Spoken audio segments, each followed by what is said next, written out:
il est nécessaire de tout réformer dans tous les domaines. Et pour que toutes ces réformes, elles-mêmes multiples, créent chacune une voie et que ces voies se rejoignent comme des ruisseaux, se rejoignent pour faire une rivière et comme les rivières se rejoignent pour faire un grand fleuve. Voilà l'idée de mon idée. Mais je dis que si ce processus n'a pas historiquement commencé, c'est-à-dire il ne s'est pas créé cette nouvelle voie, il y a dans le monde un grouillement d'initiatives créatrices qui vont dans ce sens et dans tous les domaines. Je citais une phrase d'André Gide qui disait « Certains pensent qu'il faut commencer par réformer la société, d'autres pensent qu'il faut nous réformer nous-mêmes en tant que personnes, réformer nos propres vies. » Moi je dis que pour qu'il y ait un vrai changement, pour qu'il y ait quelque chose de meilleur, hein, je ne cherche pas le meilleur des mondes, je sais qu'il est impossible, mais je pense qu'on peut vivre un monde meilleur. Pour qu'il y ait quelque chose de meilleur, il faut qu'on change aussi bien personnellement que changent aussi bien les structures, et pas seulement les structures économiques, les structures administratives, le mode de consommer, l'agriculture, etc. Donc moi je vois l'intersolidarité. Alors cela dit, je vois dans tous les domaines des choses créatrices. Ou même prenez sur le plan économique. Bon, maintenant en France commence à se redévelopper un mouvement qui avait des grandes racines historiques. C'est le mouvement, disons, des coopératives, des mutuelles, et ce qu'on appelle aujourd'hui l'économie sociale et solidaire. Bon, on voit que se développe une économie équitable.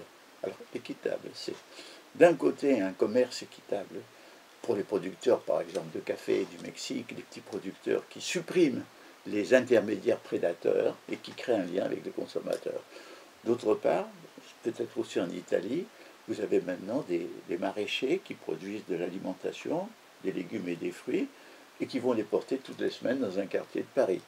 Vous avez tout le mouvement de l'agriculture biologique, et pas seulement biologique, mais aussi fermière, parce que nous voyons qu'il faut réduire progressivement la grande exploitation industrialisée et l'élevage industrialisé, qui sont nocifs à tous les niveaux, nocifs pour la terre, nocifs pour les produits, nocifs pour la vie. Bon, donc, et puis vous avez des expériences de monnaie locale.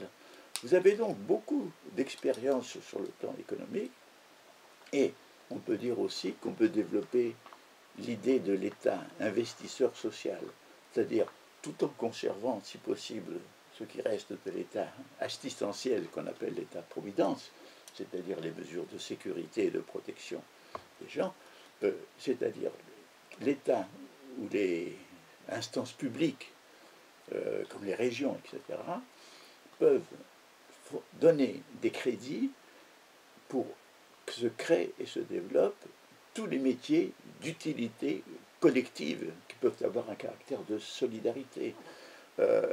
Moi j'ai défendu l'idée, plus haut j'ai proposé de maisons de solidarité qui non seulement traiteraient des détresses que ne traitent pas ni les hôpitaux ni la police, il y a beaucoup de détresses psychiques, des solitudes, notamment des vieux, mais qui en plus institueraient des dispensaires et des services hospitaliers, parce qu'on est en train de concentrer tout ce qui est hospitalier dans des grandes villes, et on laisse les gens démunis. Autrement dit, et je verrai par exemple, toujours sur le plan économique, le développement d'une économie verte, c'est-à-dire pas seulement des énergies, c'est-à-dire d'installer les solaires dans les maisons, etc., mais des grands travaux autour des villes pour créer des parkings de façon à ce que les villes soient humanisées, livrées au transport public non polluant, aux bicyclettes.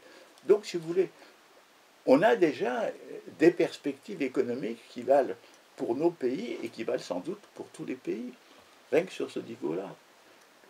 Nous n'avons même pas commencé encore. Nous sommes au début d'un commencement, ou au commencement d'un commencement.